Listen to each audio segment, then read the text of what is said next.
eu vou dar início, então, à aula sequencial, né, de Química de Coordenação. Então, na semana passada, nós vimos a introdução à Química de Coordenação, a gente discutiu um pouco mais relacionado à parte qualitativa, né, tanto na questão de entender o que são os compostos de coordenação, quanto avaliar também alguns testes, alguns experimentos já para uma parte mais qualitativa, né? Agora chegou o momento da gente discutir a aplicação da química de coordenação dentro da química quantitativa, análise química quantitativa, né? Então eu dividi nessas duas partes porque ficava mais fácil de compreender, certo? Então, só relembrando, né, a química de coordenação, ela, né, nasceu, vamos dizer assim, de forma direta, né, a partir dos estudos, né, do Alfred Werner, e em 1913 ele recebeu o prêmio Nobel, né, pela explicação, né, sobre o que são os compostos de coordenação.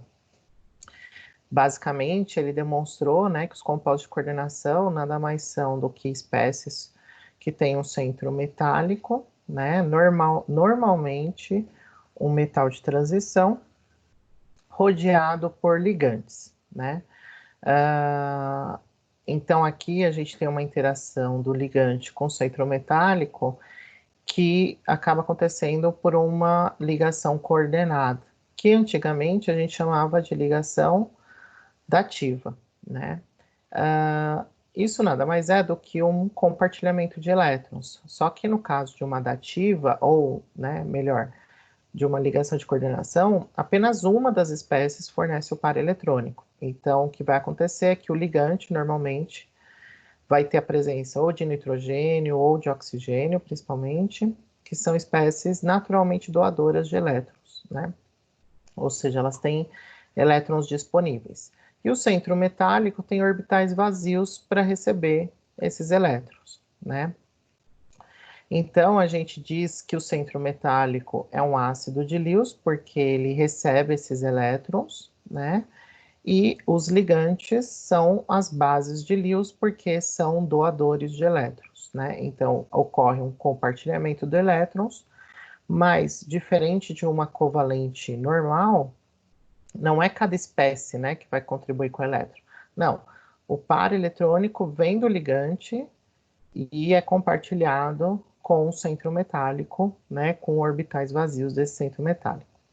Né? Então, aqui a gente tem a chamada esfera de coordenação, né, sempre representado pelos colchetes aqui, e a carga do íon complexo. Nesse caso, o íon é um cátion, né, e ele tem aqui os 3 contraíons, que vão ser 3 ânions cloretos nesse caso específico, né.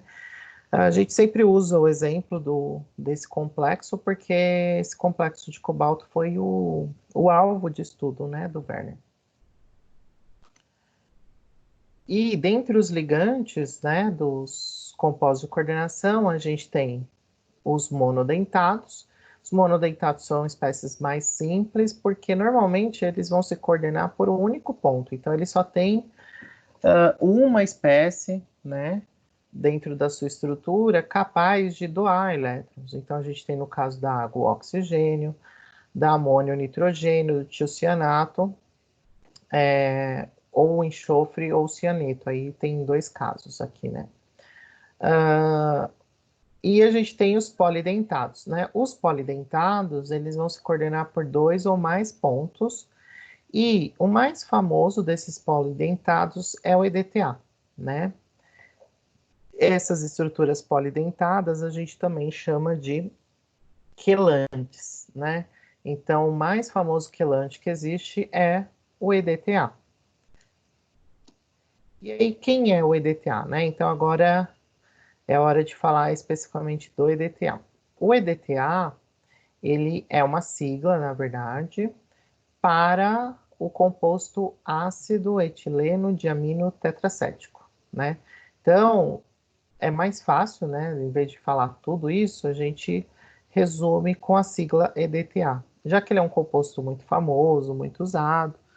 Então, para facilitar aí a comunicação extraoficial, a gente acaba usando a sigla EDTA. E aqui está a estrutura do EDTA, né? Então, o EDTA, até por conta dessa estrutura, que lembra um pouco, né, um caranguejo, é a razão da gente dar esse nome, né, de quelante, a esses ligantes, né, orgânicos parecidos com o EDTA, porque se você observar, isso aqui é como se fossem as pinças, né, que o caranguejo usa para segurar as suas presas, né? E o quelante, ele vem de um termo, né, de quelatos, do grego, né, que quer dizer caranguejo. Então, por isso, esse nome quelante, né, que a gente usa. E dentre todos os quelantes, o EDTA é o mais famoso. Se vocês observarem aqui, ó, ele tem 4 grupos funcionais de ácido carboxílico, né, ó. Tetracético, né? Diamino tetracético, né? E o etileno aqui. E ele é um ácido, tá? Porque como ele tem função ácido carboxílico, ele é um ácido orgânico e ele, né, tem essas 4 regiões aqui que são da carboxila. Ele, obviamente, vai usar esses oxigênios para se ligar ao metal e também o nitrogênio. Percebam, ele vai se ligar normalmente por 6 pontos, né? Então, são 2 do nitrogênio e vai usar de 4 oxigênios, tudo bem? E o EDTA, ele é bem interessante, por quê? Porque sempre que a gente for usar ele, né? Obviamente, se a gente vai usar um quelante, é porque em termos quantitativos a gente vai querer determinar a concentração de um metal, né? Então aí já vai a primeira dica. O EDTA a gente vai usar para fazer determinações de concentrações de metais, né? Todos os metais? Não, mas a grande maioria deles, né? Os metais alcalinos, eles ficam de fora porque eles não formam complexos com EDTA, né? Mas os demais, a maioria forma. Então, por isso que ele acaba sendo bem interessante. E a relação estequiométrica do EDTA com qualquer metal é sempre 1 para 1, né? E isso também é muito interessante, porque facilita os cálculos. A gente não vai precisar se preocupar com reação, balanceamento, porque sempre a relação vai ser 1 para 1 de qualquer metal em relação ao EDTA, né? E o interessante é que ele não complexa os metais assim nas mesmas condições. Normalmente, ele só vai complexar determinados metais em função do pH, né? Então, a gente viu na aula anterior que o pH, ele era um dos fatores mais predominantes no sentido de formação ou não de determinados complexos. E a mesma coisa a gente vai trazer também para a química de coordenação. O pH continua sendo, né, o principal fator aí que vai facilitar ou não a complexação do EDTA com alguns metais, tudo bem? E a partir disso que a gente diz que o EDTA, ele é um quelante multiuso, né? E por quê? Porque ele tem a capacidade de se ligar a diversos metais, né? E aí o que que acontece? Aqui a gente tem um gráfico que demonstra, né, os principais metais, né, que formam complexos com EDTA. E aqui o que é mais interessante para a gente é avaliar em relação ao eixo do pH, tá? Por quê? Esse gráfico é importante para vocês usarem sempre quando vocês precisarem fazer uma titulação de um determinado metal com EDTA. Por quê? Vocês vão ter que descobrir qual o pH ideal, né, que um determinado metal vai complexar com o EDTA, né? Então, o que que acontece? Para fazer essa avaliação, a gente tem que vir nessa curva e buscar o nosso metal. Então, por exemplo, vamos procurar o alumínio. Então, deixa eu só trocar aqui, né? Usar uma caneta. Então, o alumínio, ele tá aqui, ó. Esse ponto aqui, tudo bem? Então, aqui está o alumínio. Esse ponto. E aí, eu preciso determinar qual a condição de pH ideal para o alumínio complexar com EDTA. Como que a gente vai fazer essa determinação? A gente vai pegar esse ponto onde aparece o alumínio e a gente vai traçar uma reta que vai estar bem torta, gente, mas é porque eu não tenho régua. Eu vou traçar, ó. Então, o que eu vou verificar? Que neste pH, então, um pouco maior que 4, é a condição que eu preciso ter do meio para que eu consiga complexar o alumínio, tudo bem? Então, é assim que a gente vai usar esse gráfico. Então, se eu pegar, eu quero fazer a determinação do cálcio. Então, do cálcio, ele está aqui, ó, né? Então, ele está aqui, ó. Qual o pH que eu preciso para trabalhar com cálcio e EDTA? Então, eu venho e verifico aqui, ó, em torno de 8. Tudo bem? Só que uma coisa que vocês têm que estar atentos. Esse é o, por exemplo, do alumínio. 4 é o pH mínimo para você complexar o alumínio com EDTA. Se você tiver, vamos supor que a sua amostra já está num pH 5, por exemplo, né? Então, você não precisa se preocupar com relação ao pH, porque 5 já é maior do que 4, e 4 é o pH mínimo para a gente analisar o alumínio, né? Por exemplo, se eu fazer uma titulação em pH 10, independente de qual a espécie, todos esses metais vão complexar em pH 10. Então, vamos supor que eu tenho uma amostra de um determinado metal. Se eu quiser facilitar a minha vida, eu posso já trabalhar em pH 10, porque eu já sei que em pH 10 o EDTA vai complexar com todos os metais. É lógico que existem alguns riscos, algumas questões que eu vou comentar com vocês. Mas, basicamente, é assim que a gente avalia esse gráfico, né?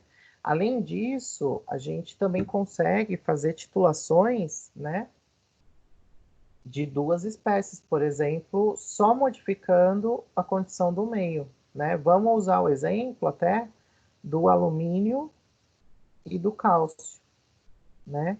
Então, como que eu faria uma titulação envolvendo os dois metais, né, na amostra? O correto, o mais adequado, seria pegar a sua amostra e dividir em duas partes. A primeira parte, a gente deixa, né, usa um tampão, né? O que é uma solução tampão? É uma solução que mantém o pH estável no mesmo ponto, independente da adição ou não de um reagente, tá? Então, ele é uma solução que mantém o equilíbrio, né, do meio a fim de ter sempre o mesmo pH. Então, o que a gente faria? A gente dividiria essa amostra em duas partes iguais. Uma amostra a gente deixaria em pH 4 e faria titulação com EDTA, né? Só que percebam, se eu tenho o cálcio e o alumínio na amostra, no pH 4, só uma espécie complexa com EDTA, que é o alumínio. Tudo bem? Então, eu faria uma titulação só em pH 4 para complexar o alumínio. Depois, eu pegaria a segunda alíquota e usaria um tampão para deixar o pH em torno de 8. Aí você fala assim, porque em 8 eu só vou complexar o cálcio. Não, não, não. Em pH 8 eu vou complexar a soma cálcio e alumínio. Tudo bem? Por que que indiretamente eu consigo chegar na concentração de cálcio? Porque, ora, se eu tenho a concentração da soma dos dois e descubro a concentração de um dos dois, a soma dos dois menos um deles vai me dar a concentração do outro. Então, é uma forma indireta, né, de determinar a concentração do outro. Então, percebam, eu consigo fazer isso só com ajuste de pH, né? Então, por isso, é uma ferramenta importante. A grande questão é, por que, né, que o EDTA tem essa característica, né, de complexar alguns metais em um pH, outros metais em outro pH, como que isso acontece? Então, a gente precisa analisar, né, esse gráfico aqui, que mostra como o EDTA ele se comporta, né, conforme o pH vai mudando, né? Primeira coisa que eu quero esclarecer para vocês é que, para facilitar, né, o entendimento, a gente costuma representar o EDTA, vocês lembram que ele é um ácido, né? E ele tem 4 grupos de ácidos carboxílicos, né? 4 grupos carboxilas. Então, como que a gente representa normalmente o EDTA? Dessa forma aqui, ó, H4UY, né? Então, esse H4 significa os 4 hidrogênios ionizáveis, né? Que é do grupo funcional carboxila, né? Então, tá vendo aqui? Já está ionizado, mas do lado do oxigênio tem sempre o Hzinho, né? O H+, que dependendo da condição do meio, ele vai desprotonar ou não, né? Desprotonar significa que esse H saiu daqui e deixou o oxigênio com essa carga negativa, né? Então, existem 4 possibilidades. 1, 2, 3 e 4. Então, aqui a gente apresenta, para facilitar dessa forma, os 4 hidrogênios ionizáveis do EDTA e o Y é como se fosse o próprio EDTA, tá? É só uma representação dele. O que acontece? Esse gráfico, ele mostra a quantidade de EDTA, né? Aqui a gente pode comparar com uma escala de porcentagem mesmo, tá? Não tem problema. E pH, né? Então, o que acontece? Quando eu tenho pH zero, então aqui, ó, pH zero, certo? A minha espécie predominante em pH zero é essa aqui. É o EDTA na forma H4UY. Isso é de se esperar? É, gente, por quê? Se o pH é zero, significa que eu estou com uma concentração muito alta de H+ do meio. Se a concentração do meio é super alta de H+, é de se esperar que o EDTA esteja todo protonado. Ele não vai querer se desprotonar se o meio onde ele está inserido está cheio de H+. É uma questão de equilíbrio químico, tudo bem? Então, qual que é a tendência do EDTA em pH zero? É estar todo protonado. E aí, gente, o que acontece? Quando o EDTA está todo protonado, a presença desses hidrogênios da molécula de EDTA acaba atrapalhando ele no ato de complexar o metal, né? Então, a gente vai notar, por exemplo, que ó, na região de pH zero, a gente observa aqui na curva que não tem metais que complexam com o EDTA, tá? Por quê? O EDTA vai ficando mais, vamos dizer assim, suscetível a complexar uma espécie conforme ele vai perdendo esses hidrogênios. Porque quando ele perde esses hidrogênios, aquele oxigênio o qual o hidrogênio estava ligado, ele fica mais disponível, né?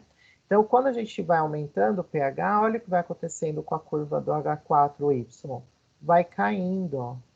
Ou seja, ele começa a perder o primeiro hidrogênio, né? E aí o que a gente nota? Que vai surgindo uma outra curva aqui, ó, conforme o pH vai aumentando. Essa curva é de quem? Essa curva é do H3Y-, ou seja, é um EDTA que perdeu um hidrogênio. E por que ele está perdendo hidrogênio? Porque a concentração do meio está ficando mais deficiente de H+.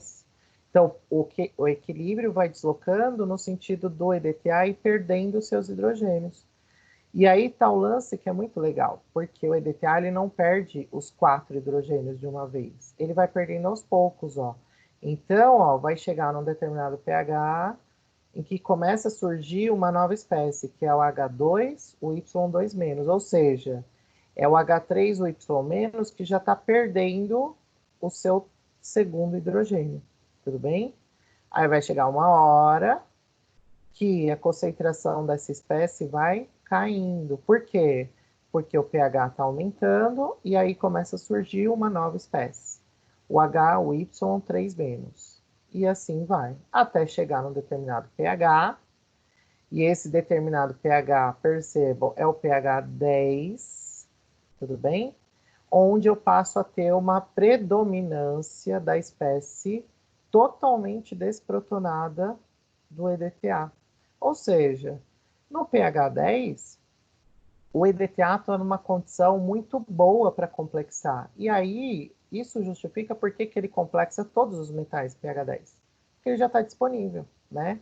Já outros metais, né, ao longo do pH, alguns têm mais facilidade de complexar com o EDTA quando ele está nessa forma, outros quando ele está nessa forma. Isso justifica esse comportamento aqui, né? E se vocês observarem, ó, em pH 10,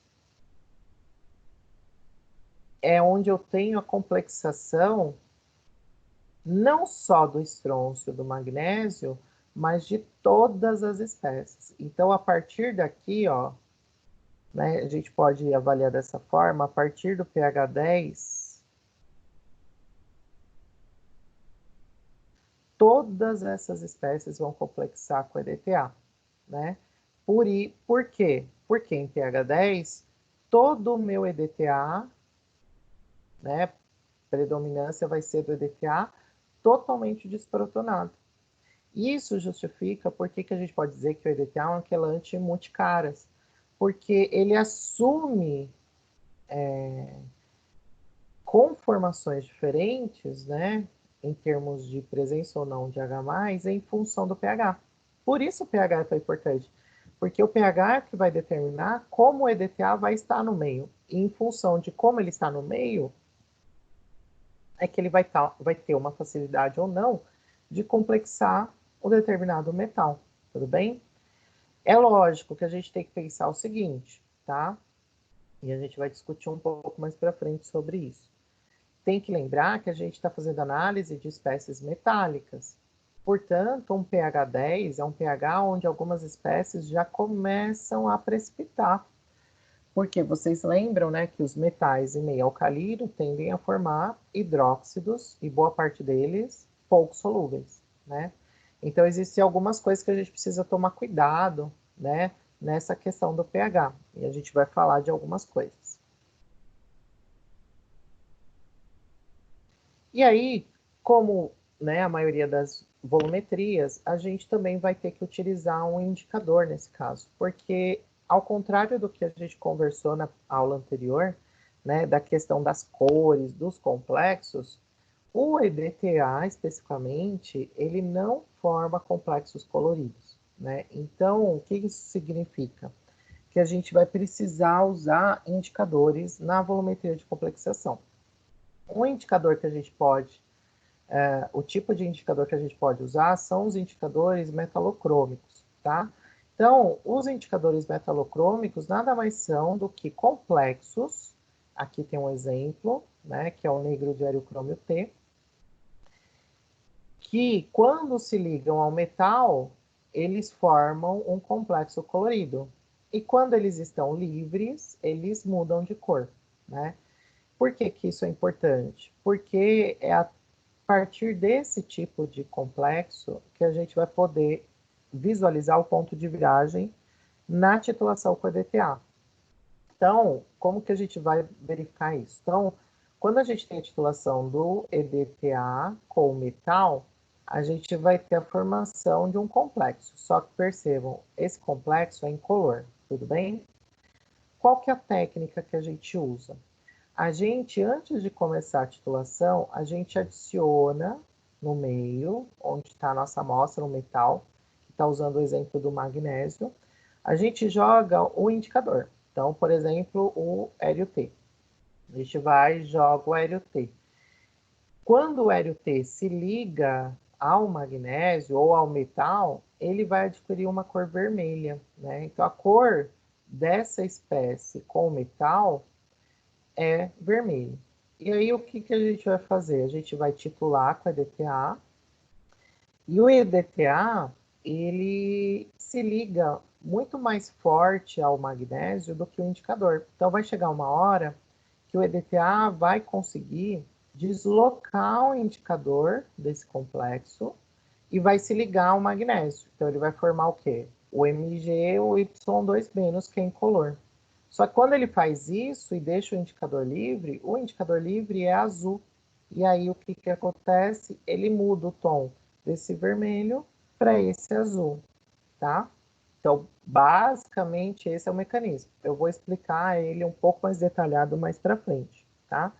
Percebam que para ser um indicador metalocrômico, ele tem que ser um quelante, tá, gente? Então, percebam, ó, oxigênio, nitrogênio, oxigênio. Então, isso aqui é uma espécie boa para ser um complexante, portanto, nesse caso, como ele forma espécies coloridas com os metais, um indicador metalocrômico.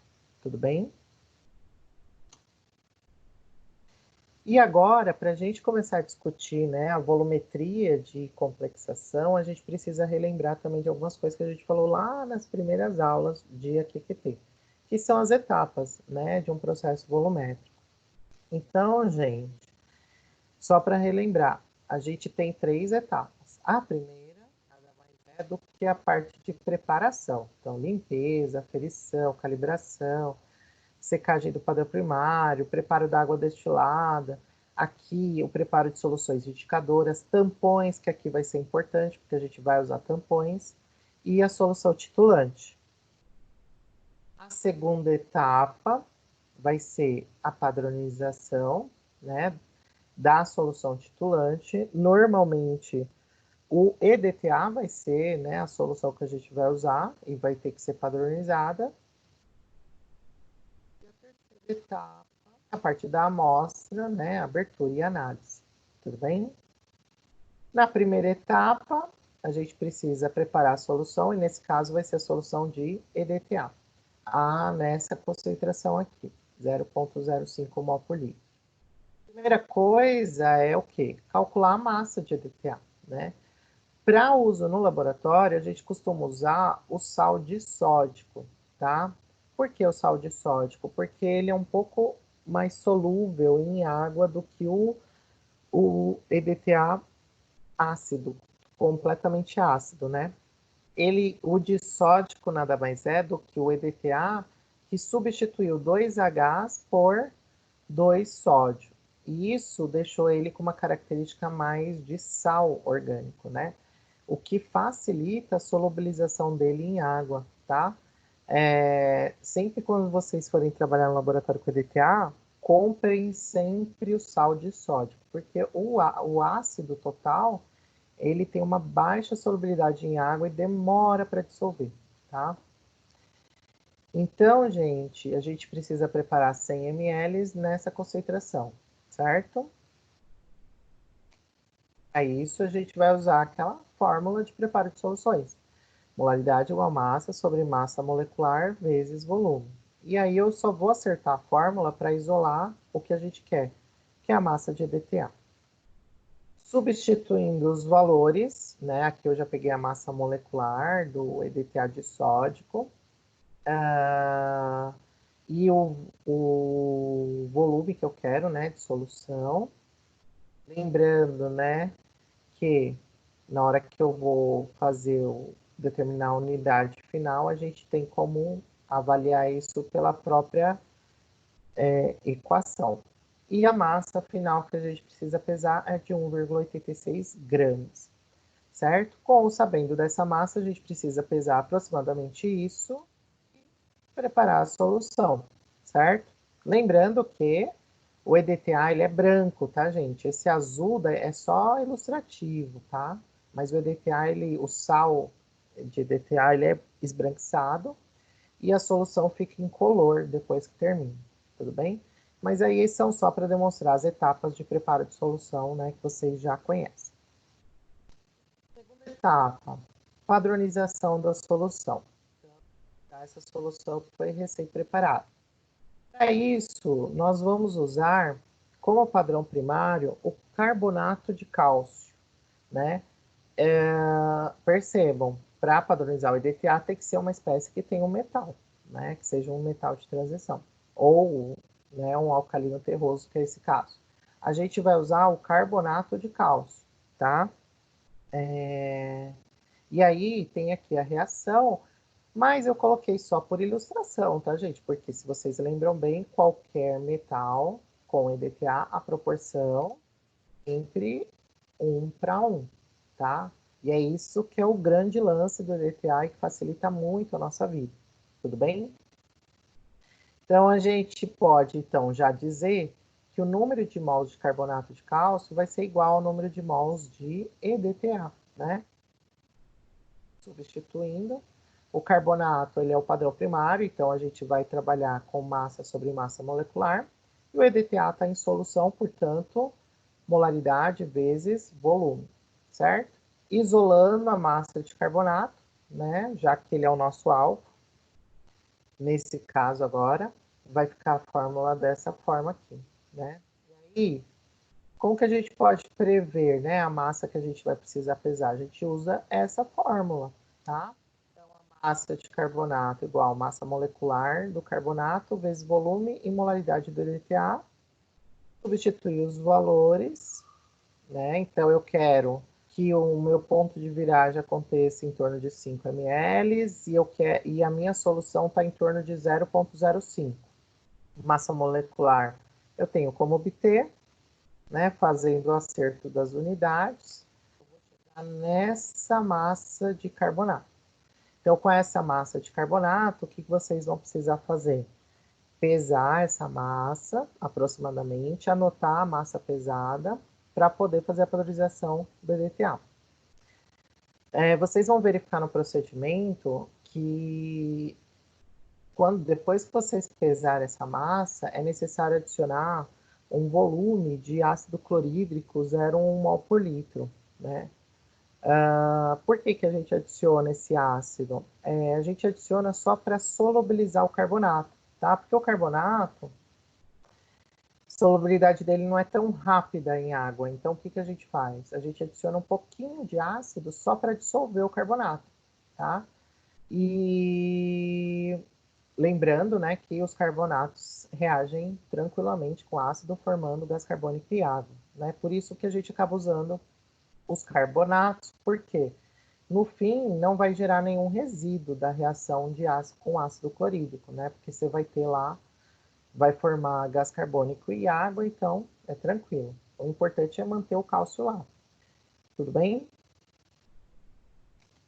Então vamos pegar um exemplo, né, de uma titulação que a gente tenha feito, então. Vamos supor que a gente pesou essa massa de carbonato de cálcio e titulou dando 4,83 ml do EDTA. Dá o quê? A mesma fórmula, tá? Só que aqui, percebam, eu já isolei a molaridade EDTA para ficar mais rápido a nossa conta. Dessa forma, ó, substituindo os valores, a gente chega nessa concentração aqui de EDTA, né? Só que a gente tem que lembrar dos algarismos significativos, certo? Então, o meu valor, o menor número de algarismos significativos é de 3, né? Então, eu tenho que manter 3 no final. Então, arredondando, eu tenho esse valor. Só, desculpa, a gente precisa trocar aqui, tá? Não é de hidróxido, é de EDTA, tá? Eu vou trocar no arquivo que vai estar em PDF, tudo bem? Tá? Aqui é EDTA. E, finalizada a padronização, ele passa a ser um padrão secundário, porque agora eu sei qual é a concentração exata dele, certo?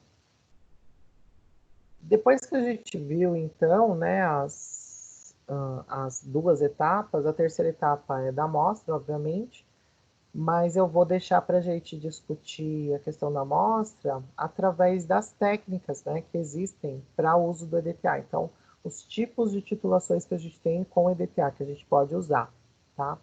A primeira delas, e a mais usada, é a titulação direta. Gente, titulação direta é o tradicional. É você ajustar a solução da sua amostra, né, que contém o íon metálico, e titular diretamente com a solução do EDTA. Então, é o EDTA na bureta como titulante e a sua espécie metálica no Elemeyer como titulado, né? E aí, o que que acontece? Dependendo do pH que a gente for trabalhar, existe o risco do metal formar hidróxido, né? Então, o que que a gente faz normalmente para evitar isso? A gente usa os chamados agentes complexantes. A gente tem um agente complexante e um agente complexante auxiliar. Nesse caso, a gente vai usar o auxiliar. Pode ser o tartarato, citrato ou a trietonalamina, né? Esse tipo de titulação a gente pode usar, né, para magnésio, zinco e cádmio, usando o negro de aerocromo-T como indicador, cobalto, cobre e níquel, usando o amurexida como indicador, ferro com ácido sulfossalicílico, tá? Cálcio com calcom, tá? Então são algumas dicas, né, de algumas espécies e os seus indicadores que a gente pode trabalhar na titulação direta. Nós comentamos sobre os agentes mascarantes, né? Então vamos falar um pouquinho mais sobre eles.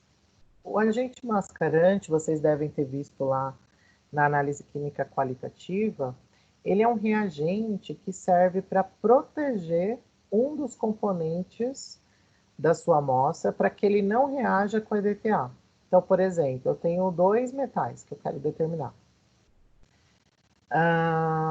E vamos supor que eles têm o pH muito próximo, né, de determinação. O que que a gente pode fazer?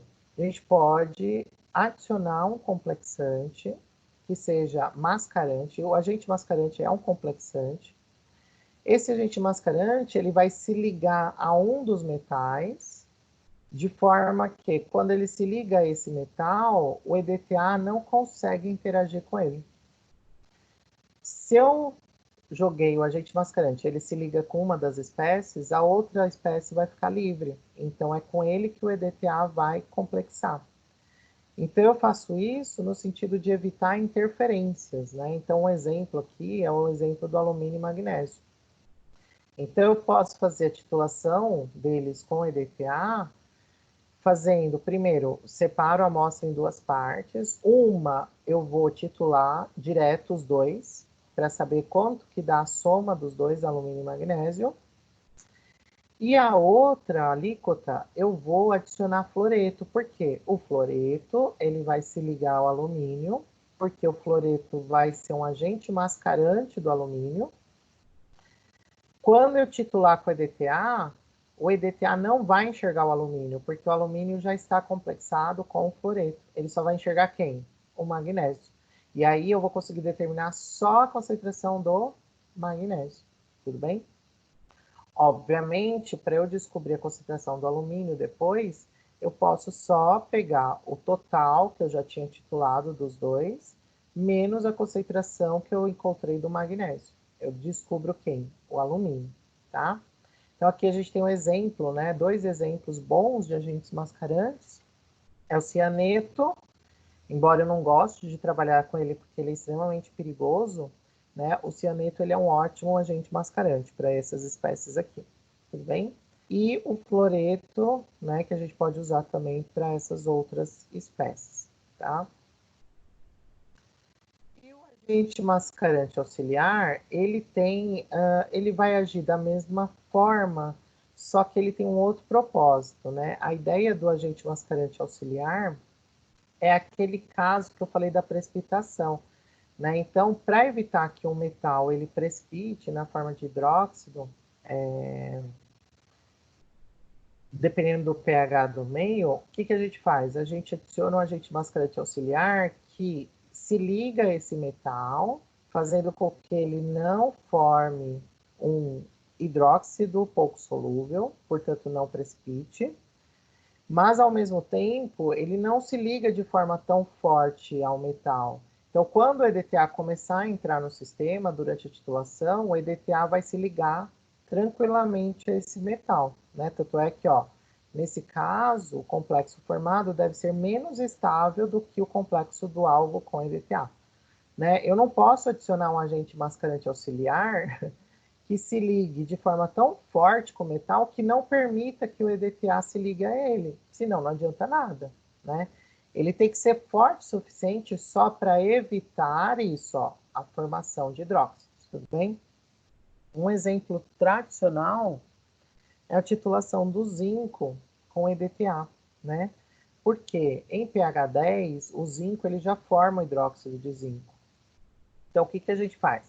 A gente usa um tampão amoniacal e, além do tampão manter o pH, né, na faixa ideal, que é de pH 10, as amônias aqui, então o íon amônio acaba formando complexos com zinco, evitando que ele precipite, tá?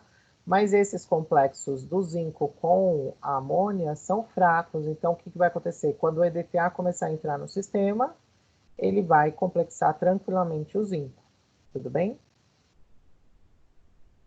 E como que vai ser o mecanismo, gente, do ponto de viragem, né, para as titulações diretas, né, que são as mais usadas? Vai acontecer da seguinte forma. Primeira coisa é que antes de iniciar a titulação, a gente vai precisar adicionar o indicador. Então, vamos usar como exemplo o aéreo T. E a gente vai adicionar bem pouco, tá? Tem que ser bem pouquinho do indicador. Então, normalmente, ou a gente já tem soluções preparadas dele, e daí a gente adiciona 1, 2 gotas, ou então a gente pode adicionar ele pozinho mesmo, o pó do aéreo T, só que é bem pouco, tá? Por quê? Eu só quero complexar um pouquinho dos meus metais. Eu quero o quê? Que o meu indicador, que quando está sozinho azul, se ligue a quem? Ao metal. Quando ele se liga, ele fica vermelho, tá? Nesse tom aqui, ó. Tá? Então, o que, que a gente vai ter no sistema? A gente vai ter um pouquinho do metal que se ligou ao indicador e um pouquinho do metal livre. O metal livre é incolor, mas como parte dele está com o indicador complexado, a solução no fim tem essa tonalidade. Quando a gente iniciar a titulação com o EDTA, então o EDTA lá está sendo gotejado pela bureta, o que, que vai acontecer? A gente tem o metal com indicador e o metal livre. Se a gente pensar na teoria do menor gasto de energia, ou seja, uma reação, né, uma ligação, ela vai ser mais favorável quanto menos energia eu precisar gastar para isso. O que, que será que gasta mais energia? O EDTA quebrar essa interação do indicador com o metal e se ligar ao metal, ou ele já se ligar ao metal que está livre? Né? Se for pensar, gente, é mais fácil para o EDTA primeiro se ligar ao metal que está livre. Então, o que, que vai acontecer? O EDTA vai cair no sistema e ele vai começar a complexar quem? O metal livre, formando o complexo metal indicador. Tudo isso que está acontecendo não tem formação de cor, porque esse complexo também é incolor. Tudo bem? E aí entra a terceira etapa. Conforme vai chegando no ponto de viragem e todo o metal livre já foi consumido pelo EDTA, o que, que vai acontecer? O EDTA ele tem preferência em se ligar ao metal porque ele forma um complexo mais forte com o metal. Então, o que, que ele vai fazer? Já que todo o metal livre acabou, ele vai começar a atacar quem? O metal com indicador, que a gente tinha no sistema. Então, ele tira o indicador, ele quebra essa interação do metal com o indicador, se ligando ao metal, e quando ele faz isso, o indicador, coitado, fica sozinho. Só que aí tá o que é bem interessante. O indicador sozinho é azul. E aí o que acontece? Ele muda de cor. Então percebam, o ponto de viragem nada mais é do que o momento em que o EDTA começou a atacar quem? O complexo metal indicador. Aí ele vai formar o complexo metal EDTA, deixando o indicador livre. E aí isso vai deixar a tonalidade azul. Por que, que eu falo, né, para a gente usar bem pouquinho do indicador?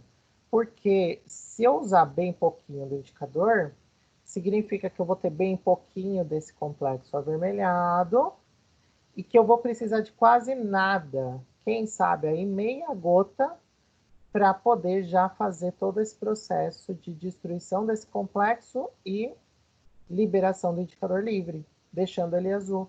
Então, isso faz com que a reação seja instantânea. E aí não há dúvida com relação ao ponto de viragem. Tudo bem? Então, esse é o mecanismo básico e aqui as mudanças que a gente tem do tom na titulação do EDTA, utilizando como indicador o Hélio T. Tudo bem?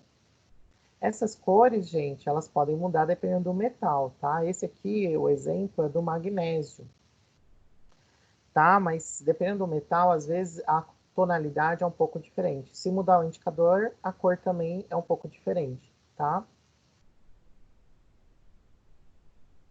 Então, gente, como que seriam os cálculos, né? No caso de uma titulação direta?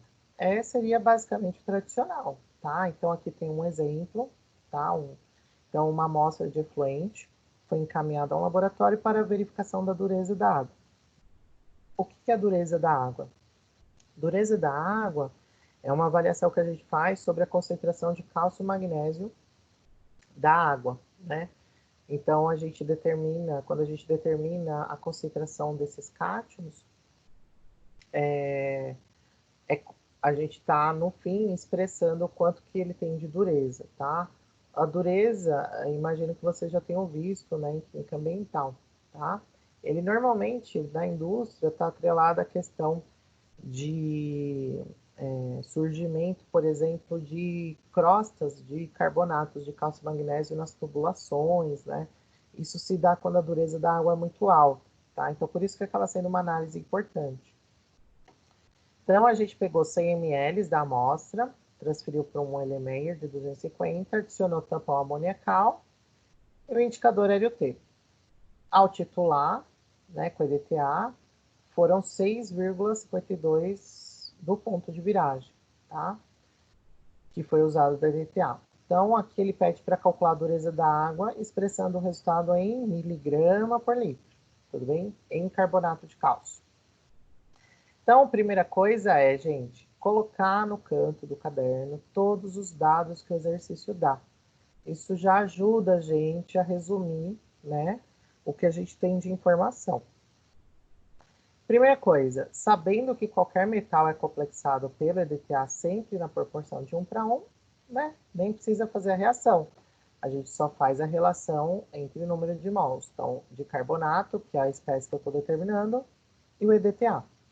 Lembrando que aqui o EDTA ele já está padronizado, né? Já está indicado na concentração. Então, gente, é aquela fórmula que a gente viu anteriormente, tá? Só que agora é para um caso onde o carbonato é a amostra, o carbonato de cálcio é a amostra. Como eu quero o resultado em massa por litro, então, gente, o correto aqui é fazer o quê? Trabalhar com massa de carbonato, porque daí a gente já chega na quantidade de massa e os cálculos ficam mais fáceis depois. Então, vamos determinar o quanto tem de carbonato nessa amostra que foi titulada. Então, a gente só isola a massa de carbonato e o restante das informações a gente já tem aqui, né? Substituindo, né? Então, o volume usado no ponto de viragem, a concentração e a massa molecular, né? Tomar cuidado aqui, né, com a unidade. A gente vai chegar nessa massa de carbonato em gramas, né? Só que aqui tem um problema, porque o exercício me pede o resultado em miligrama por litro, tudo bem? Sendo assim, eu preciso fazer essa conversão de grama para miligrama primeiro. Então, como que a gente faz isso? A gente sabe que 1 grama tem 1000 miligramas, né, pela conversão de unidade. Aqui é uma análise dimensional, então eu estou colocando nessa relação porque eu corto grama com grama, aí é só eu pegar esse valor e multiplicar por 1000. A unidade vai ser o que sobrou, que é miligrama. Tudo bem? Então eu tenho a massa de carbonato 6,5909 miligramas. Só que percebam, essa massa eu encontrei aonde? Em 100 ml da amostra. E ele quer que nós demonstremos a massa em litro de amostra. Então, o que, que a gente precisa entender? Se essa massa é para 100 ml, quanto que seria para 1 litro? Então, basicamente, é uma regra de 3, né? Ou a gente já pode já fazer direto dessa forma, ó, a concentração vai se dar a massa em miligrama em cima, e embaixo eu já coloco a quantidade de amostra em litro que eu usei, que é 0,1. Então, percebam, se eu dividir, vai dar quanto?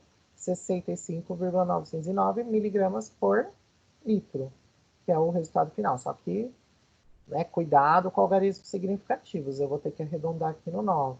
Então, ele vai manter, como é zero desse lado, 65,9 miligramas por litro. Percebam que esse tipo de cálculo é o cálculo, né, tirando essa parte de conversão de unidade, mas aqui é comum a todas as titulações diretas por EDTA, tá? Isso aqui é complementar, tá? Pode acontecer em qualquer tipo de exercício. Outro tipo de titulação que a gente tem é a titulação por deslocamento, tá? O que é a titulação por deslocamento? A titulação de deslocamento, a gente vai utilizar normalmente quando a gente tem alguma espécie que não tem um indicador muito bom para fazer a titulação direta com o EDTA. Então, o que a gente faz? A gente troca ele, né? Como que funciona isso? Aqui tem um exemplo, ó. O ferro, que eu quero titular, quero saber quanto tem de ferro, mas eu tô sem um bom indicador para o ferro. Então, o que a gente vai fazer? A gente vai adicionar essa solução, né, que contém o ferro, a gente vai adicionar uma quantidade conhecida em excesso de uma solução padrão de magnésio EDTA. Tá? Essa solução, ela é a gente que prepara ela, tá? Existe o sal magnésio EDTA que a gente compra e a gente prepara uma solução de magnésio EDTA, ou seja, é um EDTA que já vem com metal preso nele. Só que ele não vem com qualquer metal, ele vem com magnésio. E por quê? Quando eu jogo a solução magnésio EDTA no ferro, o que vai acontecer? O magnésio, dentre todos os metais, é um dos quais tem a menor força de ligação com o EDTA. O que significa? Que outros metais, se estiverem presentes, conseguem fazer o quê? Tirar o magnésio do EDTA, ou seja, deslocar o magnésio, formando ele próprio o complexo com EDTA e deixando quem livre? O magnésio.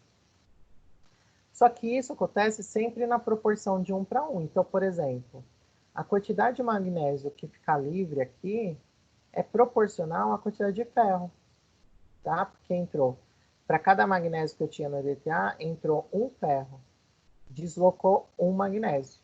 Então, o que acontece? Eu adiciono em excesso justamente para garantir que todo o ferro que eu tenho ali no meio desloque o magnésio, deixando o magnésio livre e o ferro se liga ao EDTA. Tudo bem? Qual que é o grande lance aqui, gente?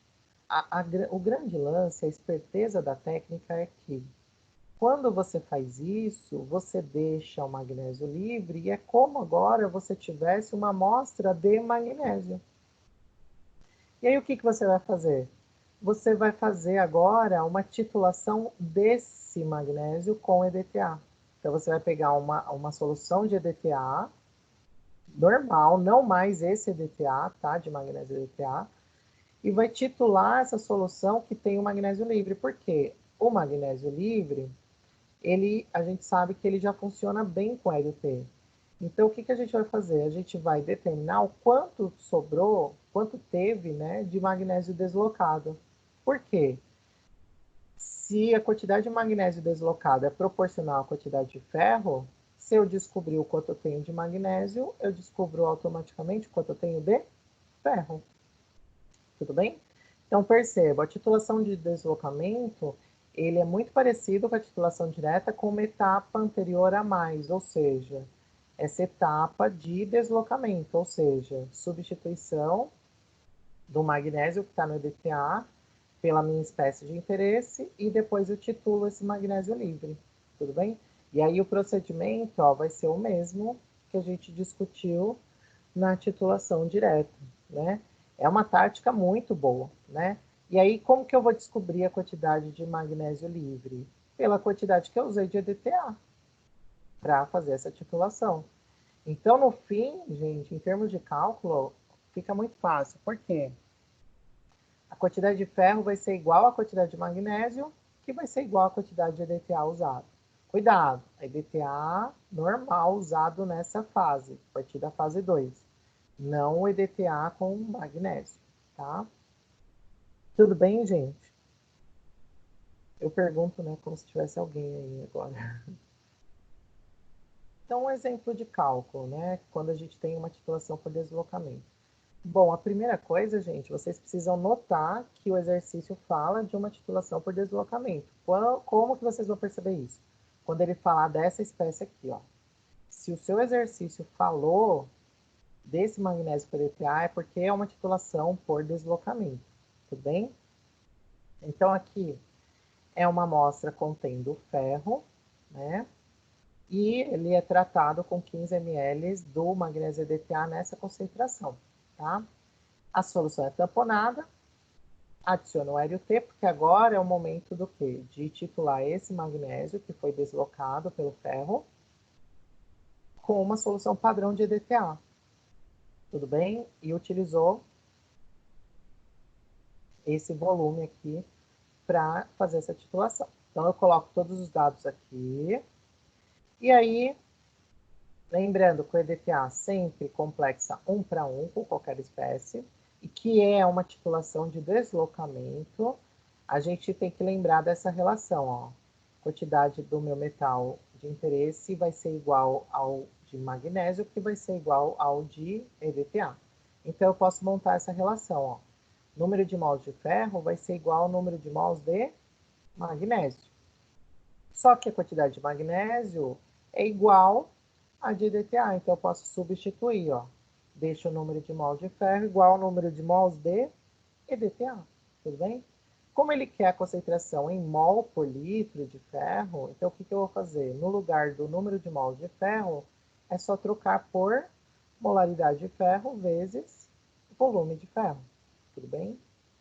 Igual, o EDTA está em solução, então a molaridade de EDTA vezes volume de EDTA, certo? Isolo a concentração de ferro, que é o que eu quero descobrir, tá? Daí eu passo o volume para baixo dividindo e faço os cálculos com as informações que eu tenho. Então, a molaridade do EDTA, o volume usado no ponto de viragem e o volume da amostra, tudo bem? Que eu usei, que é de 12 ml. A molaridade, então, vai ficar em torno de 0,0090 a 125. Corrigindo os algarismos significativos, então ele fica com uma concentração de 0,00901. Percebam, gente, que nos cálculos eu não precisei utilizar nem o volume que eu adicionei da solução de magnésio DTA e nem da concentração, né? Isso é bem lógico, porque a quantidade que eu adiciono, gente, é uma quantidade já em excesso. Por que que eu faço isso? Justamente para garantir que todo o ferro consiga deslocar o magnésio. Sendo assim, o que eu preciso determinar é só o magnésio aqui, né? Ah, o quanto sobrou do excesso do magnésio EDTA? Não há necessidade de saber, porque o magnésio já está preso com o EDTA. Então, quando eu for fazer a titulação com o EDTA, a presença do magnésio EDTA que sobrou não interfere. Então, não faz diferença. Por isso que a gente acaba não usando nem o volume, né, do magnésio EDTA e nem a concentração, porque não há necessidade. Eu só tenho interesse naquele magnésio que foi deslocado. Tudo bem? E o outro tipo de titulação é a titulação de retorno, né? A palavra retorno lembra volta, né? Então, é uma titulação, vamos dizer assim, de volta, né? Então, os procedimentos vão ser invertidos àquilo que a gente conhece. Então, o que a gente vai fazer? Na titulação de retorno, a gente vai adicionar excesso de uma solução padrão de EDTA. Então, a gente vai adicionar um volume conhecido, de uma concentração conhecida do EDTA. Cuidado, aqui é só EDTA, tá? Não é EDTA magnésio. O que vai acontecer? Quando eu fizer isso, eu vou ter o meu metal, vai reagir com o meu EDTA, vai formar o complexo metal EDTA e vai sobrar quem? EDTA. Por que que isso é bem interessante, gente? Porque aqui, o que que eu vou fazer? Eu vou descobrir o quanto sobrou de EDTA, né? Só que daí, aqui é uma titulação invertida, na verdade. Por quê? Ao invés de eu titular o metal, eu vou titular esse EDTA em excesso. Então, o que que eu vou ter que fazer? Eu vou, primeiro, adicionar o indicador. Nesse caso, vai ser o hélio T. Só que perceba, eu tenho EDTA em excesso, ou seja, né, e que está livre. Indicador. Os dois são agentes complexantes, são quelantes. Logo, a reação não ocorre. Mas o meio vai ficar com uma cor azul, que é a cor do indicador livre. Lembra que essa cor era a última etapa da titulação direta? Então, aqui é o inverso. Ele vai ser a primeira, tá? Depois, o que que a gente vai fazer? A gente vai titular esse EDTA com uma solução padrão de zinco, por exemplo. Então, a gente vai preparar uma solução padrão de zinco. E agora é o inverso, né? A gente vai estar essa solução como titulante na bureta e o EDTA no Elemenha. O que vai acontecer? O EDTA, que está livre, vai complexar com o zinco, certo? Quando estiver próximo ao ponto de viragem, o EDTA livre vai se esgotando. Quando o EDTA acabar, o zinco vai encontrar quem? O indicador. Zinco mais indicador vai formar o quê? O complexo zinco-indicador de cor vermelha. Perceba que isso aqui é exatamente o inverso da titulação direta. E aí o que que acontece? Como eu acabei de determinar o quanto eu tinha de EDTA em excesso, e eu sei o quanto eu adicionei de EDTA no início, né, o total, por quê? Porque eu vou adicionar um volume conhecido e uma molaridade conhecida, tem que ser um EDTA que esteja já numa concentração conhecida, né? O que que eu vou fazer? Eu vou determinar só o que sobrou de EDTA. O total menos o que sobrou é exatamente o que reagiu com quem? Com alumínio, certo? E aí eu posso dizer que essa quantidade, né, que eu descobri de EDTA vai ser igual à concentração, à quantidade de zinco que eu usei para fazer essa titulação, né? Então, vamos pegar um exemplo. Antes, né, só para citar as indicações, né, dessa titulação por retorno. Indicada normalmente quando a reação entre o íon metálico e o EDTA é muito lenta, né? A gente sabe que numa volumetria as reações precisam ser imediatas. O analito não pode ser conservado no pH adequado para a realização da titulação direta. Então, é quando a gente não tem como colocar, por exemplo, um agente mascarante auxiliar, né? Então, para resolver isso, a gente, então, usa a titulação de retorno. O analito precipita na ausência de EDTA, que é basicamente complementação desse item. Ó, quando não há um indicador adequado para a titulação direta do íon, ou quando algum analito bloqueia o indicador, né? Então, o indicador não funcionaria. Então, aí a titulação por retorno é uma boa. E aí um exemplo, né, de titulação por retorno, ou excesso também, né? A gente pode dar esse nome de titulação por excesso. Então, a gente tem esse exemplo aqui da análise de níquel, né? Então, a gente pegou uma solução de níquel e tratou com uma solução de EDTA 25 ml, e esse EDTA está a 0,0502 mol por litro, né?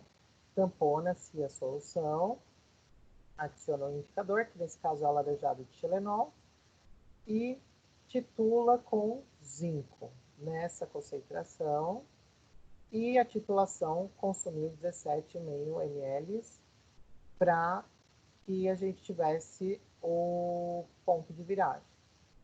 Qual é a molaridade de níquel na solução desconhecida? Então, aqui dá para perceber, né, que ele fala adição de um volume fixo de uma concentração determinada de EDTA e depois uma titulação com zinco, é uma titulação de retorno, tudo bem?